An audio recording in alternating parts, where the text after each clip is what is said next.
diferenciados, e foi colocando ali. Eu queria fazer um comentário sobre a avaliação do fórum, que eu retirei a obrigatoriedade das réplicas e tréplicas, né? Porque os passarinhos foram me contando aqui a dificuldade de estar fazendo 2 disciplinas ao mesmo tempo, 2 disciplinas longas, né, ao mesmo tempo, e acabou, assim, sobrecarregando vocês nesse finalzinho aí, nessa reta final de curso, onde tem muita gente também preocupada com o concurso do Estado. E aí, por conta disso, também os próximos fóruns que estavam com essa obrigatoriedade, réplica e tréplica, como avaliação, também vou retirar, então eu estou retirando, eu já retirei dessa semana, e devo mexer nos próximos também, essa obrigatoriedade como avaliação, mas nada impede de vocês comentarem, porque eu até vi comentários de colegas seus também nas postagens do fórum da primeira semana, e essa é a intenção, o fórum é para isso, ele é para interação, para vocês ter troca de conhecimento ali. Você já se conhece muito bem, eu sei, porque, né, quase um ano aí quase um ano não, né, começou em novembro, né, bastante tempo aí já de curso, acredito que vocês estejam conhecendo muito bem. E aí, eu vi já tem gente que já estreou o fórum dessa semana lá, eu nem sei se ela está aqui, foi a Cíntia, e ela já estreou o fórum dessa semana lá, falando sobre um pouco como é que é a dificuldade desse trabalho da literatura pós-moderna em sala de aula.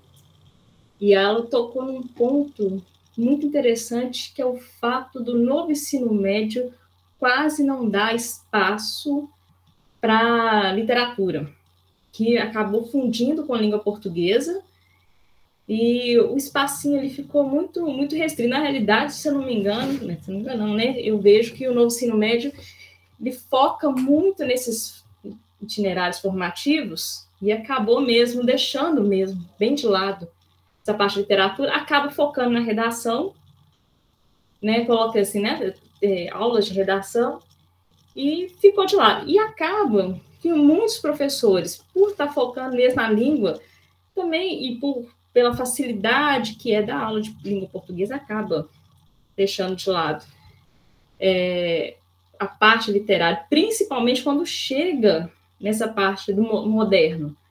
O modernismo, né, como o Dia de Sampaio estuda bastante, mas ele, quando vai chegando no final ali do terceiro ano do ensino médio, as coisas já começam assim, as preocupações já são outras e acaba ficando mesmo de lado essa parte do pós-moderno, que é muito interessante, que muitos de nós já estamos vivendo já, né? Quem nasceu aí da década de 80 para cá, sabe, né? A gente já está vivendo isso muito intensamente, o que foi o pós-modernismo e até agora na contemporânea.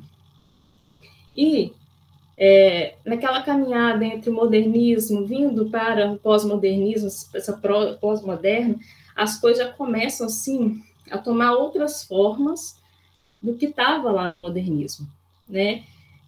Enquanto, assim, no modernismo, ali, as gerações ali ficaram muito bem claras, estava tudo muito bem claro, muito bem delimitado, o que cada geração estava tratando em suas obras.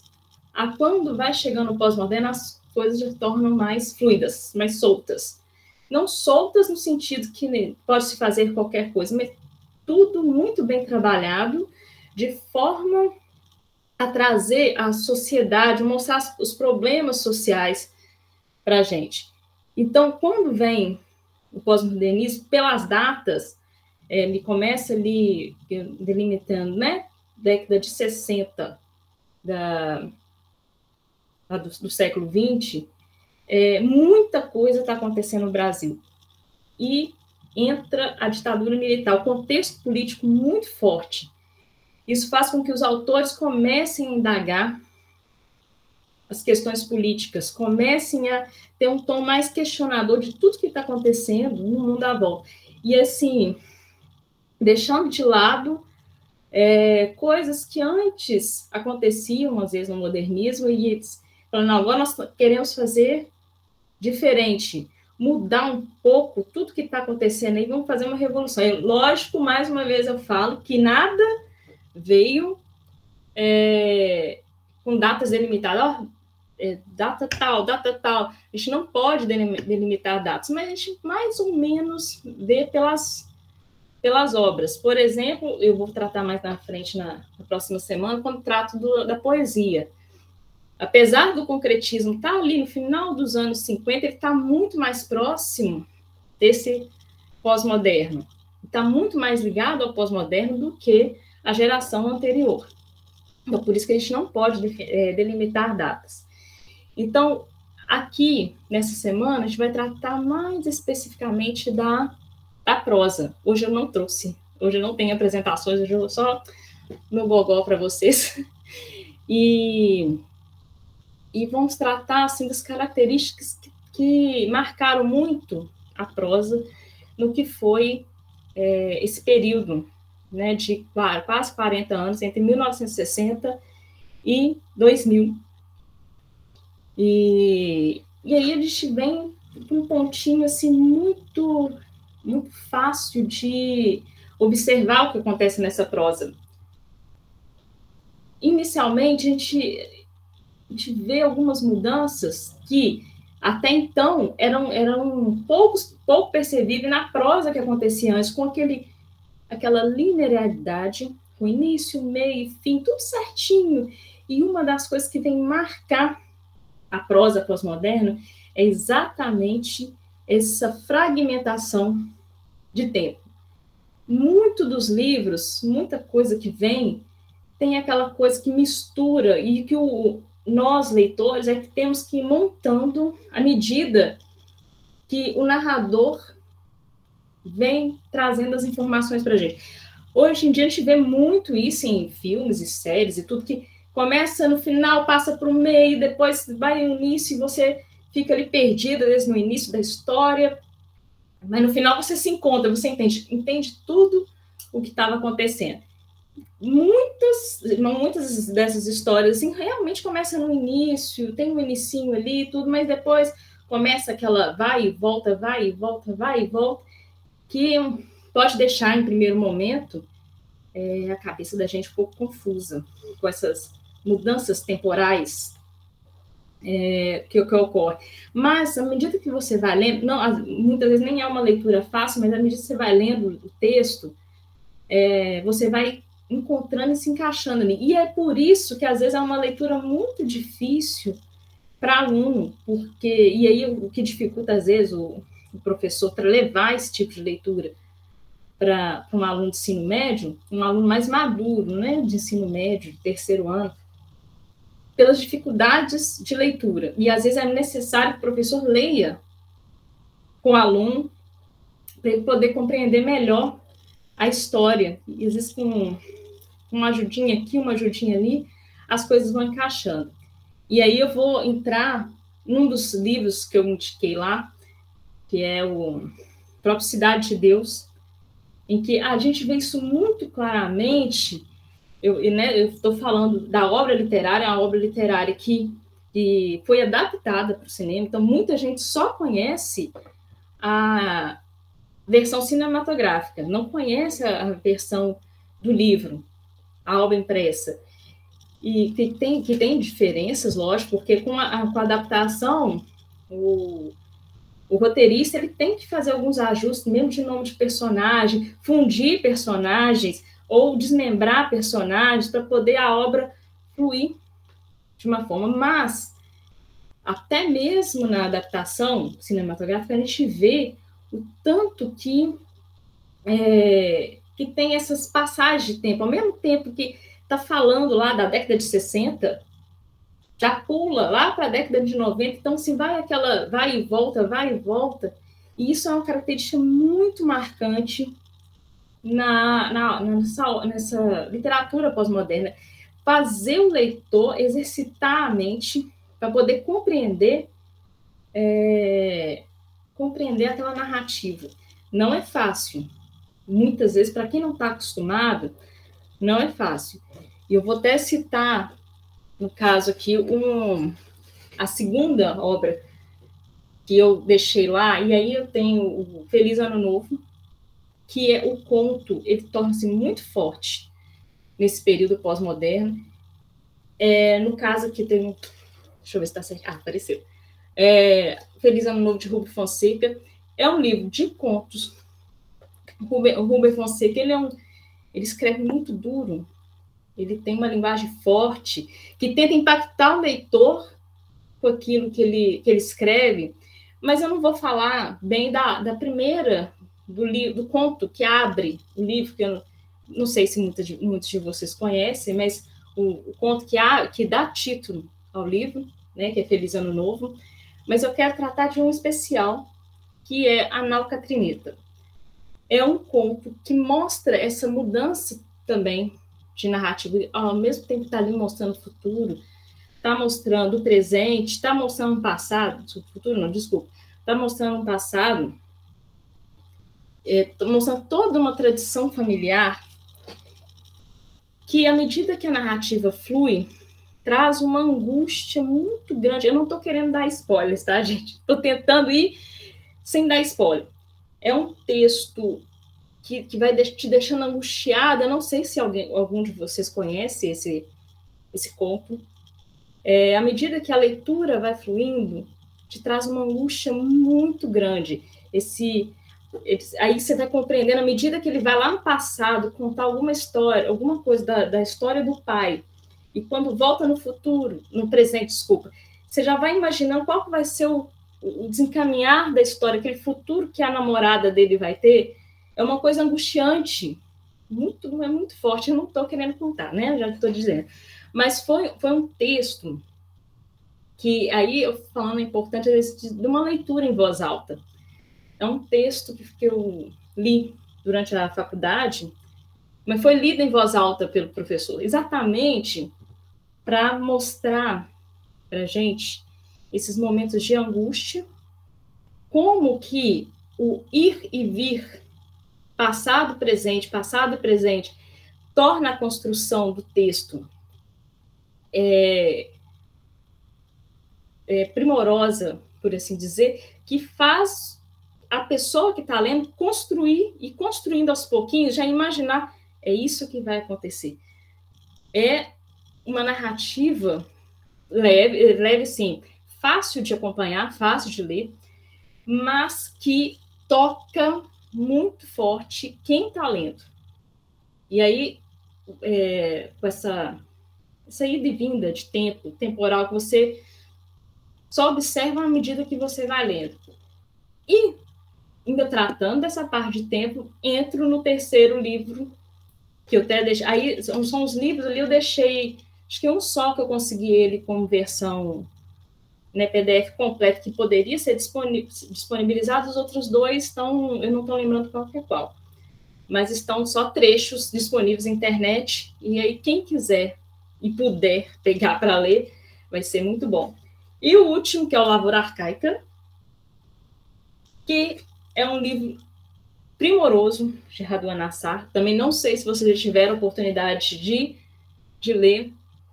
É uma leitura também em que o narrador está ali, está no presente, volta ao seu passado para relembrar aspectos da vivência dele com o pai, do relacionamento dele com os irmãos, e enquanto ele está ali pensando se volta ou não para casa. Então, cada pensamento dele ali, ele vai ao passado dele e volta ao seu presente para poder pensar assim, como que vai ser eu reencontrar todo aquele seio, né, se reencontrar novamente com aquele seio familiar, e o que vai acontecer no futuro dele.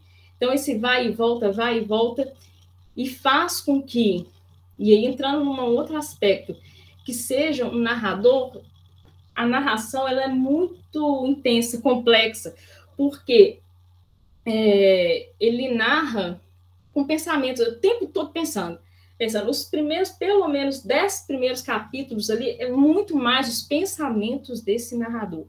Ele pensa, tanto que eu não sei se eu estou vendo aqui, né, a Ana Cláudia conheceu, os primeiros capítulos desse livro, enquanto ele está ali, ainda está na cidade, pensando que se ele volta ou não para a lavoura, né, para a fazenda, para reencontrar a família. Quando você vai ler, É quase que uma leitura em que se perde o fôlego. Você vai lendo, vai lendo, vai lendo, vai lendo, porque não tem pontuação de fim de frase.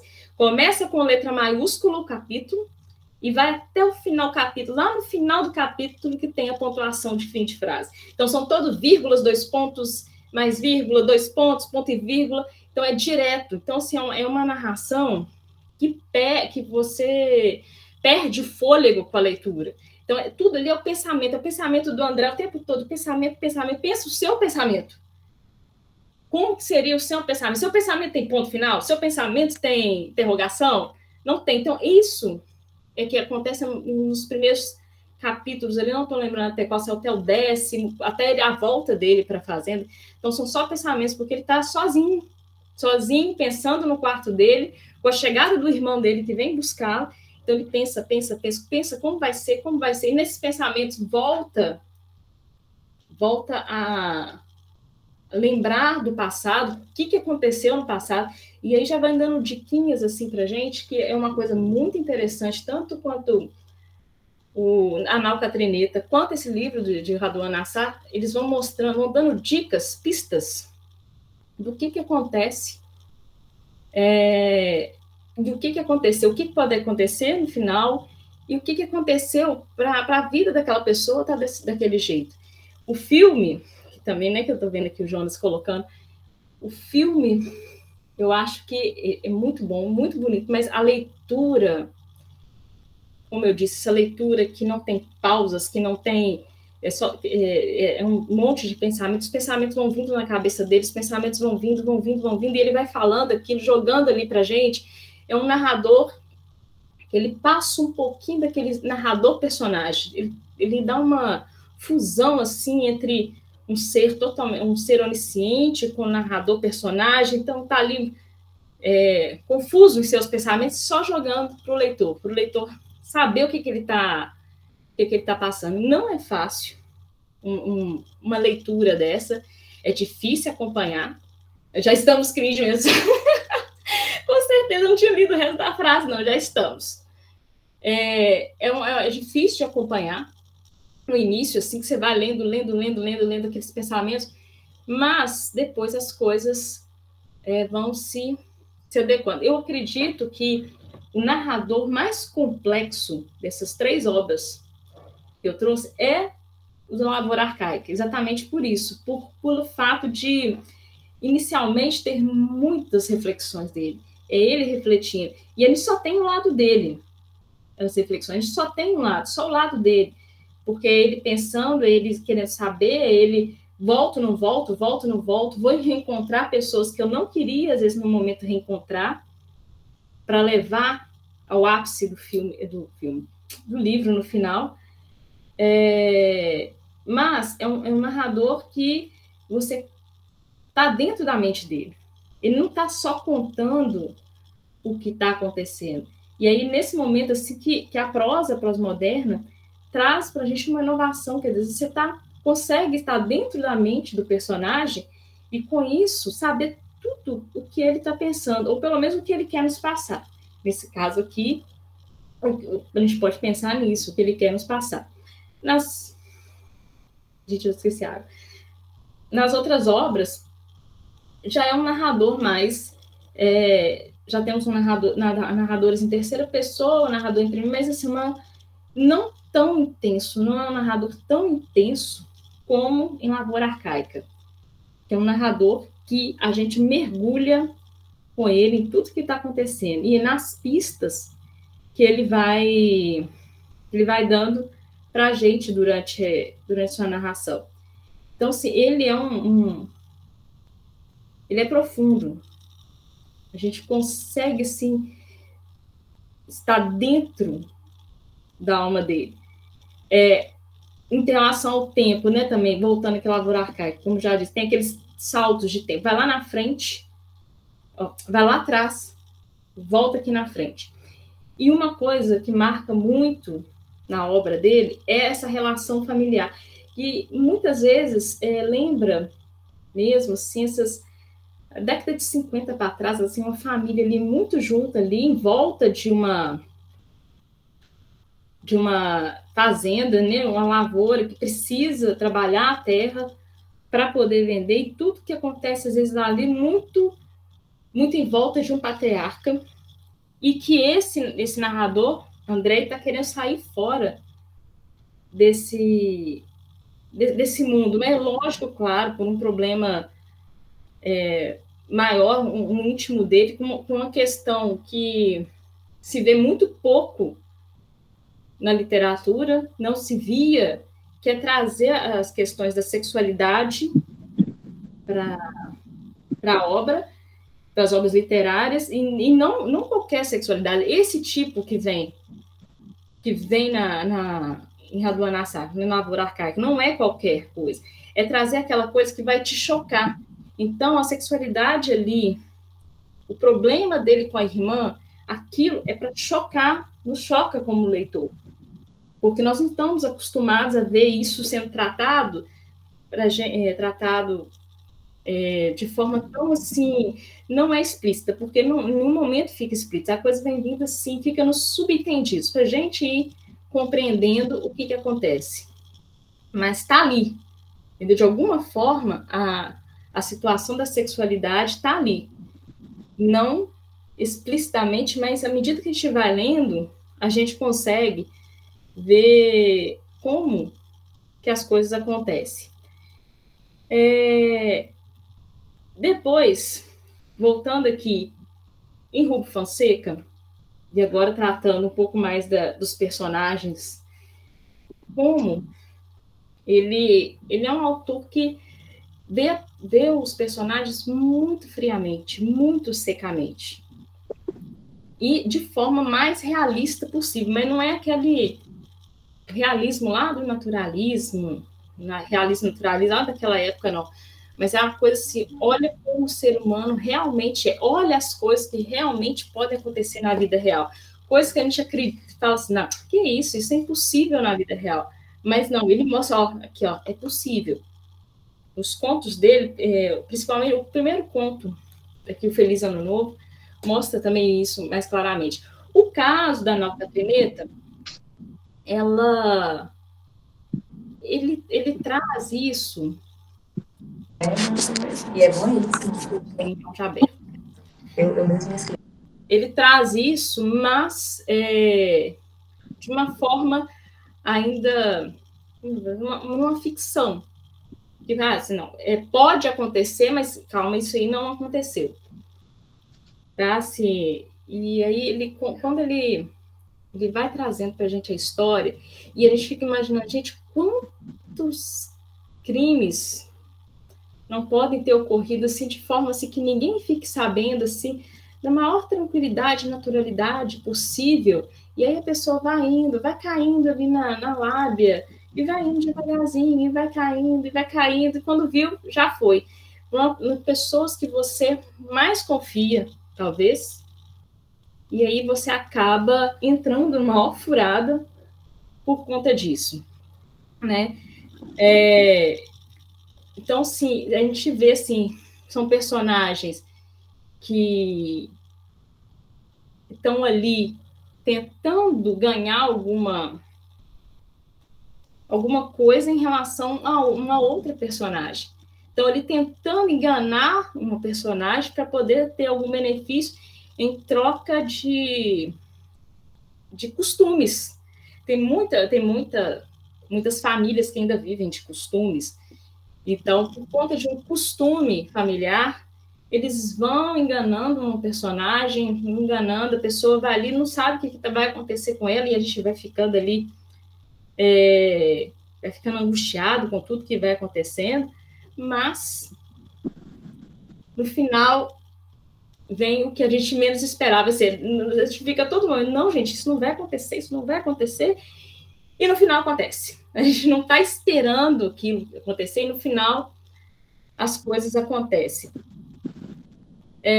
O Rubem Fonseca, na fala dele, ele é muito direto, ele não fica também na enrolação. É uma narrativa direta, fácil de compreender, e assim, por ter um pouco mais de fantástico, posso assim dizer, nesse texto, foi por isso que eu trouxe ele, para poder diferenciar um pouquinho do total realismo, por exemplo, de Cidade de Deus. Então, sim, olha, em obras tão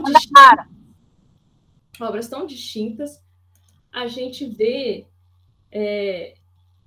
diferenças assim, dentro de uma mesma época, que é o pós-modernismo. Numa mesma época, a gente vê situações distintas, achei a melhor palavra. Situações muito distintas, formas de escrever muito distintas, mas que têm alguns aspectos em comum, como eu já disse, a própria narrativa, em alguns casos, o próprio narrador, para poder... Desculpa aqui, gente.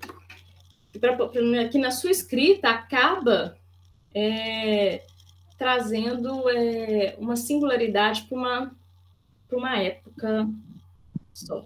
E aí, para tratar, né, de Cidade de Deus, como eu falei no início, que eu tratei mais dessa parte temporal, mas eu não tenho a obra aqui. Esses dois aqui eu tenho, mas Cidade de Deus eu não tenho a obra.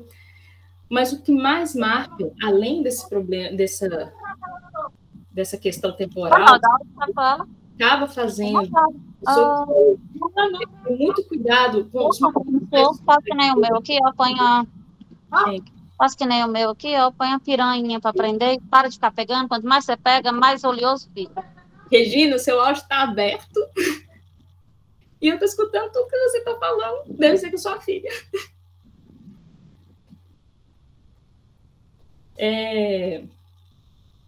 Ixi, me perdi. Pois é, Cidade de Deus. Então, assim, essa fragmentação temporal, que ao mesmo tempo está lá na frente, está lá atrás, é importante na obra, sim, mas o que faz uma obra singular da época é o fato de trazer a linguagem popular para a literatura, ou melhor, a linguagem da favela. Hoje em dia a gente usa mais as palavras vilas, mas trouxe a linguagem da favela, ela marcou esse encontro entre a cultura e a favela num só lugar, esse encontro que se tornou Cidade de Deus, por trazer as palavras que são faladas, o vocabulário, a variação linguística que ocorre dentro das favelas, ele trouxe para a gente conhecer. Isso causa muito espanto. É claro que quando se fez o filme, as coisas já estavam mais... as pessoas já estavam mais acostumadas, lidavam melhor com aquele tipo de palavra, apesar de ainda se ter muito preconceito, mesmo na parte... mesmo que seja na parte cinematográfica, ainda tem muito preconceito contra os filmes que tratam, né, desse mundo, tanto que muita gente fala, filme brasileiro não é bom, filme brasileiro não é bom, mas quando ele tenta, aí as pessoas criticam sem compreender a grandiosidade que é uma obra que traz isso para a população em geral, para saber o que acontece ali. Então, isso foi uma grande contribuição do livro Cidade de Deus para a gente, para que pudéssemos conhecer um pouco mais da história daquele povo que vive ali, como que esse povo se relaciona uns com os outros, como que eles conversam com os outros, qual que é o grande problema com o tráfico de droga, como começou o tráfico de droga,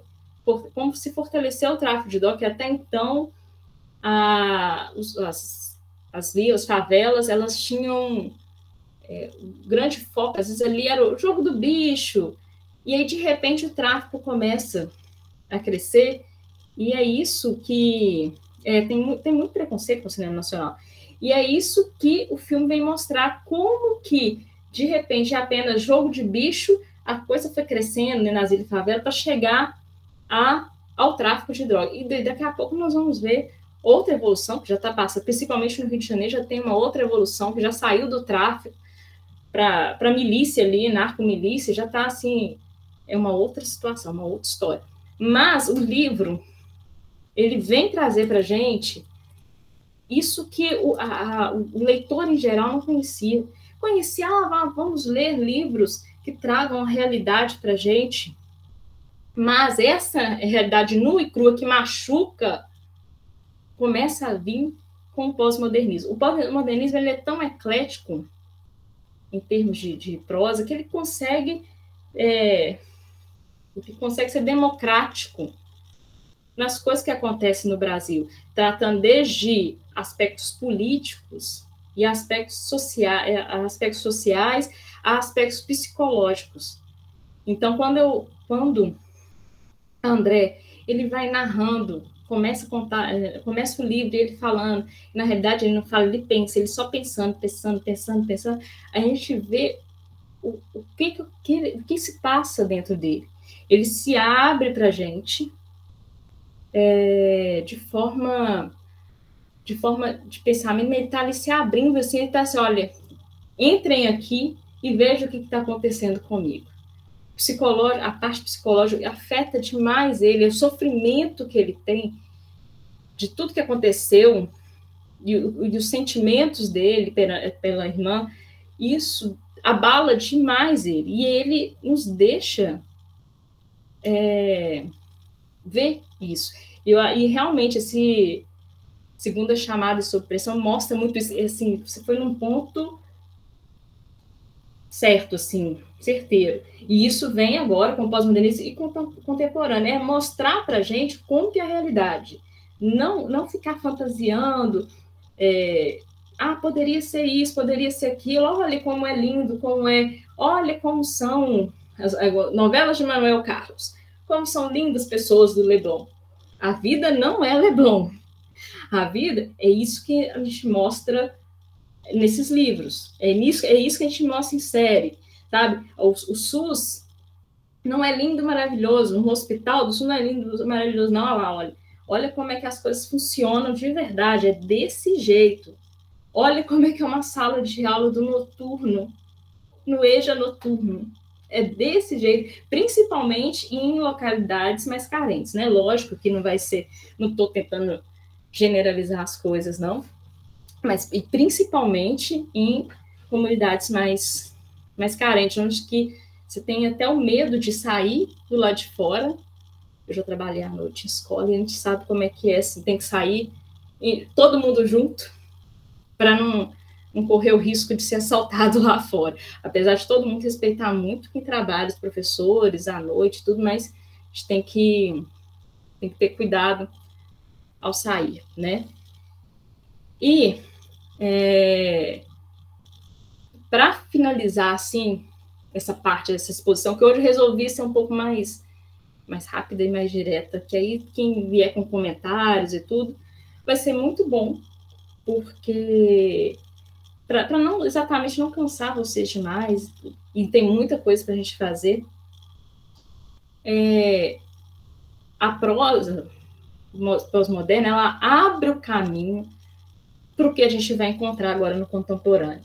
Não mais pessoas que pensam da mesma forma escrevendo livros parecidos. São pessoas querendo inovar. São pessoas falando, agora vou escrever o que eu queria escrever, o que eu tenho vontade de escrever. Eu quero fazer uma denúncia, eu vou fazer uma denúncia. Eu quero fazer uma coisa mais fantasiosa, eu vou fazer, sim, eu posso fazer.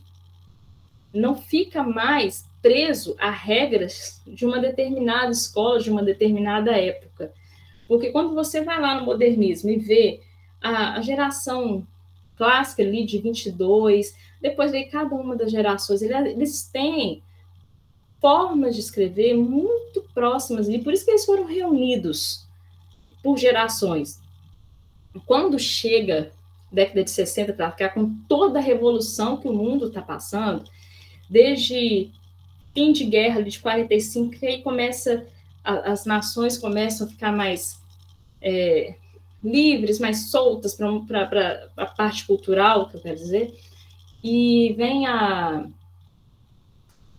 década de 60, que é muito forte aqui no Brasil, que estava vindo ali de problemas de governo até então, e aí chega em 64, quando vem o golpe militar, as pessoas querem colocar para fora o que é reprimido dentro delas e mostrar como que é a sociedade. Não só mais livros bonitinhos, com narrativas lineares, tudo certinho, início, meio e fim. Não, é agora que vamos nos rebelar. Não era fácil, não foi fácil, principalmente lá no início da ditadura. As coisas se libertam mais a partir dos anos 90, lógico, né, com o fim da ditadura.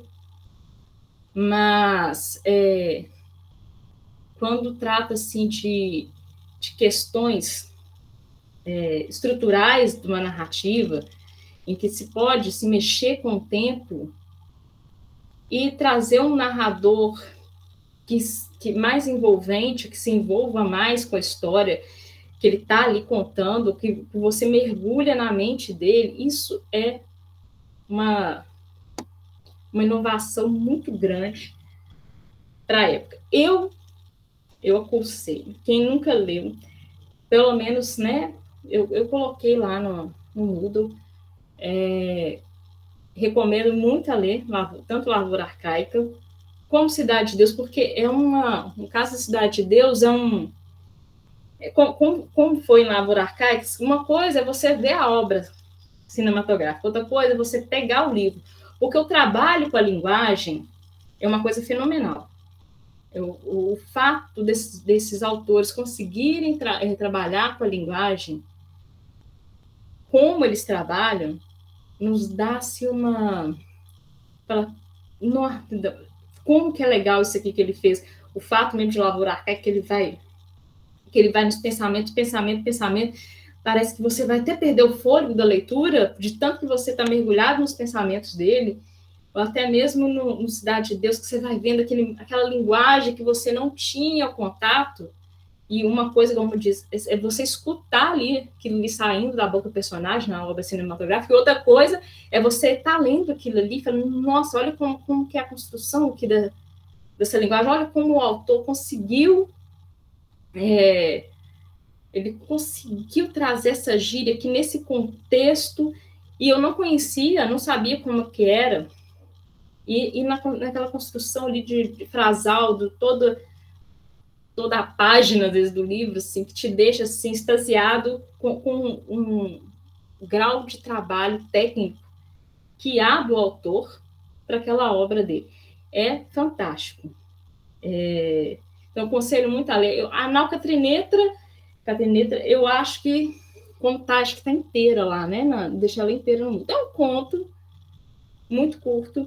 Então, assim, quem não leu, eu aconselho muito a ler. É um conto que dá para trabalhar em sala de aula, principalmente para aqueles alunos que, eu adoro histórias de terror. Tem um pezinho lá, não é terror, não, mas tem pezinho lá, e faz com que eles uma leitura em grupo faria essa sensação de que, meu Deus, o que vai acontecer? Meu Deus, o que vai acontecer? Porque o suspense que toma a obra é muito interessante, que faz você querer saber o que vai acontecer. Não, isso não é possível, não, isso não vai acontecer, não, a pessoa vai se salvar dessa, não, isso não vai acontecer.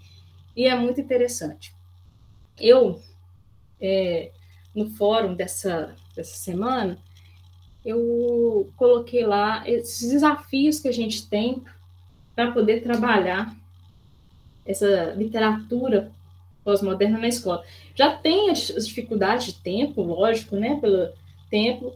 Já a Cíntia, né, já colocou lá uma das dificuldades. Então, se eu quero que vocês exponham isso para a gente, para mim, para as tutoras, para a Ana, exponha isso para a gente saber o que terá, o que pode ser mudado. Então, à medida que os colegas vão vendo, pode ir dando dicas, nossa, isso aí é difícil, vai ser difícil mudar.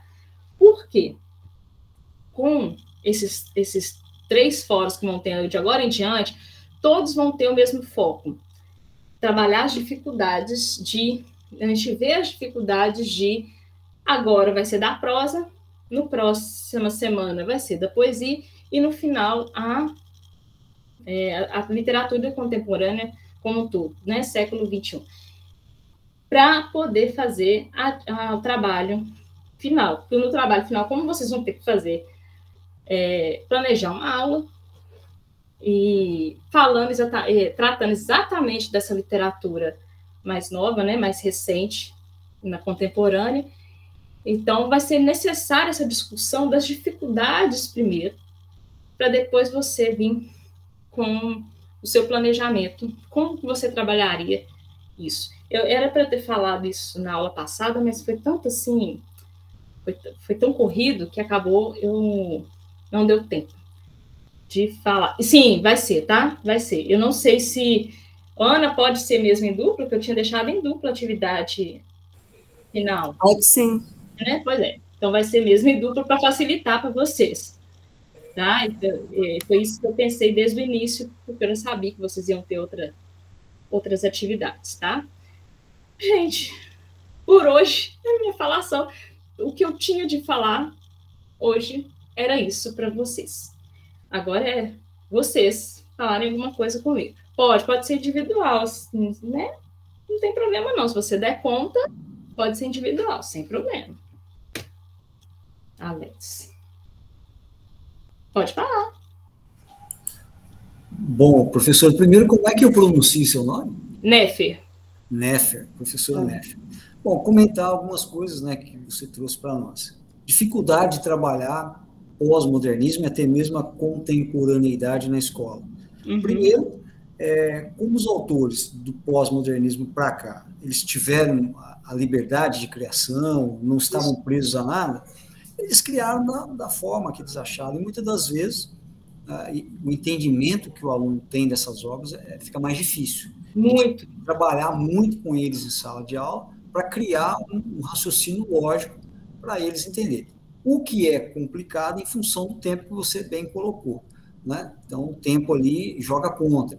Uhum. Uma questão importante é que, tal como a forma de escrita foi liberada, as temáticas também se tornaram muito, muito comuns, muito abertas, né? Então, livros como o Lavoura Arcaica, por exemplo, trata de uma temática mais, digamos assim, mais pesada para se trabalhar com os alunos. E isso se torna um complicador, porque como que você vai trabalhar um assunto desse com um aluno? Esse é um exemplo de livro, tem outros, né? Que às vezes o autor preconiza, favorece uma situação que a sociedade é contra. Aí, como é que você leva para um aluno ler um livro que a própria sociedade condena, né? Mas como o autor tem a liberdade de expressão, normal, faz parte da vida dele. Então, na condição de professor, às vezes a gente tem que se policiar um pouco para não induzir o aluno a agir conforme o pensamento de determinados autores. E aí, eu puxo por uma questão midiática, né? Mais televisiva. Por exemplo, hoje nós temos, vocês comentaram de séries, né? Legais, interessantes, mas tem séries que, com perdão da expressão, são podres, né? E os diretores se veem na autoridade de levar para a sociedade o que eles pensam como verdade, né? E que muitas das vezes não é. E aí a gente tem que tomar esse cuidado, voltando para a sala de aula, tomar esse cuidado com o que trabalhar com os alunos da pós-modernidade para frente. Outra questão que eu queria comentar é verificar se o livro a ser trabalhado está autorizado pelo governo, né? Pelas políticas públicas, que tem uma lista de obras, né? Esse aqui é do MEC, do FNDE. Então, esse é um caso autorizado, sim, mas quando for trabalhar com essa vertente, né, com esse movimento, a gente tem que dar uma olhada muito especial e, no meu ponto de vista, discutir muito com a supervisão da escola, com a direção, porque, a depender do que você falar, você vai provocar uma discussão em família, com certos alunos, que é complexo, né? Outra coisa que eu queria comentar é com relação à própria complexidade da escrita, né? Muitos escritores se perdem no pensamento. Você deu muitos exemplos de flashbacks, o cara vai e volta todo instante, e você tem hora que perde a linha ali, você não entende mais se ele está divagando, se está contando uma história. Então, são movimentos complexos, né? Tem obras interessantes, sim, tem obras que você tem que parar e pensar como trabalhar. E eu queria comentar com relação ao livro A Cidade de Deus, em que você comenta do vocabulário, da favela e tal. E aí eu trago um ponto para discussão, né? Eu dou aula numa escola que a maioria dos alunos vem desse ambiente. Então, eu levar para ele o que eles já convivem, talvez não seja razoável. Então, talvez eu tenha que levar um pouco de utopia para eles, né? Para eles sonhar um pouquinho mais para além daquilo que ele tem. E, na realidade, você está dizendo assim, como ele já vive aquilo tudo ali... Para ele, isso aí é normal. Sair fora daquilo. Então, era isso que eu queria comentar. Acho esses movimentos interessantíssimos, mas tem que ser analisado com muito, muito cuidado para saber como trabalhar com os alunos. Eu acho muito legal o seu comentário. Seus comentários, eu acho que hoje em dia a gente tem realmente que ter esse cuidado com o que traz.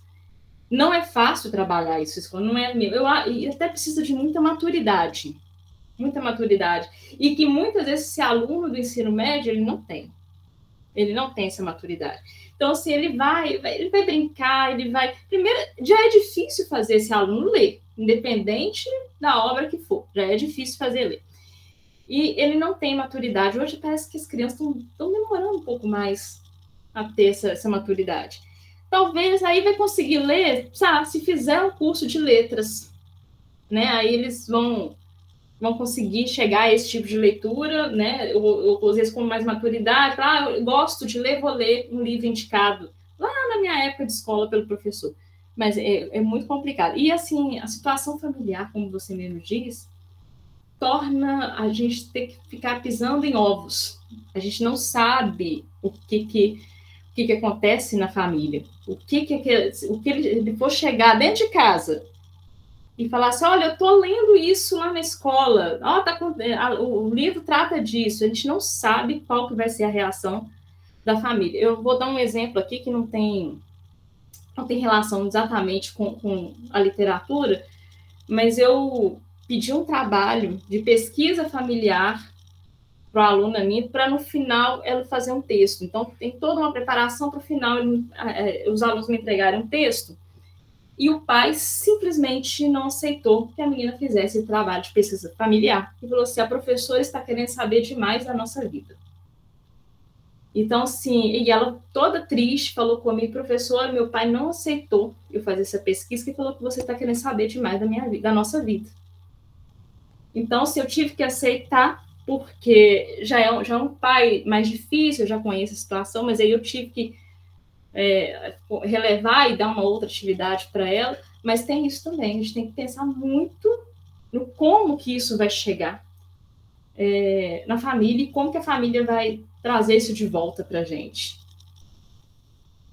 Eu trouxe esse assunto, professora Neff, nem sei se a disciplina era voltada para a escola, né? Nós estamos falando de literatura, não necessariamente voltada para a escola, mas eu trouxe só para discutir. Se não é, me desculpe, por favor. Não, sem problema. Mas é isso mesmo, a gente está aqui para discutir, assim, um aprendendo com o outro, um sabendo o que está passando no outro. Realmente, eu não vou falar que é fácil, é difícil mesmo, sim. Lógico que tem outras obras, eu trouxe essas aqui para dar um chance, vamos pensar em obras diferentes das que a gente estaria acostumado a ver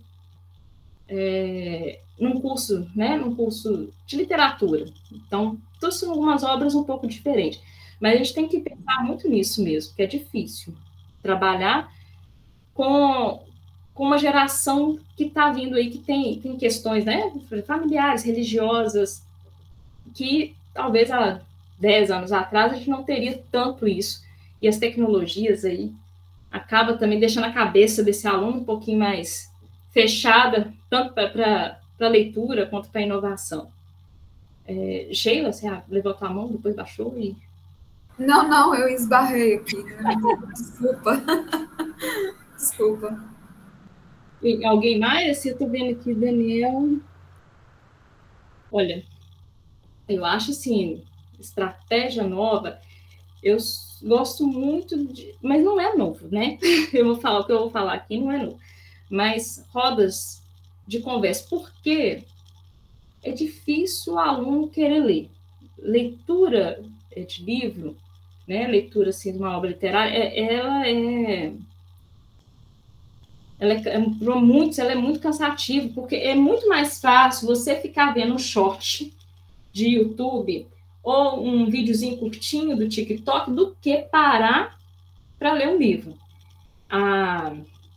Aqui em Belo Horizonte, a prefeitura ela tem um trabalho muito grande nas bibliotecas. Assim, os alunos do ensino fundamental, eles têm um hábito grande de ir na biblioteca, muito incentivado mesmo pelos trabalhos que vêm lá do primeiro e segundo ciclo. As coisas vão se perdendo um pouquinho no terceiro, mas tem um trabalho grande. Então, assim, eu consigo que os alunos leiam todos, eles estão lendo um livro lá agora, então eu consigo que a turma toda leia um determinado livro que tem na escola, e aí eu faço esses momentos de roda de conversa. Eu sei que no ensino médio as coisas não funcionam do mesmo jeito, porque o ensino fundamental, o aluno ainda tem aquele um pouquinho de interesse e um pouco mais de respeito, né, pelas atividades que está acontecendo. O aluno do ensino médio, não. O aluno do ensino médio, ele está ali envolvido com a vida fora da escola. Muitos estão querendo trabalhar, muitos estão assim, só preocupados mesmo ali com o celular, com o namoro. Então, ele já tem mais uma certa dificuldade. Talvez, uma coisa interessante também, trabalhar com obras, igual eu vi ele comentando aqui do Alto da Compadecida. Interessante trabalhar com gênero dramático.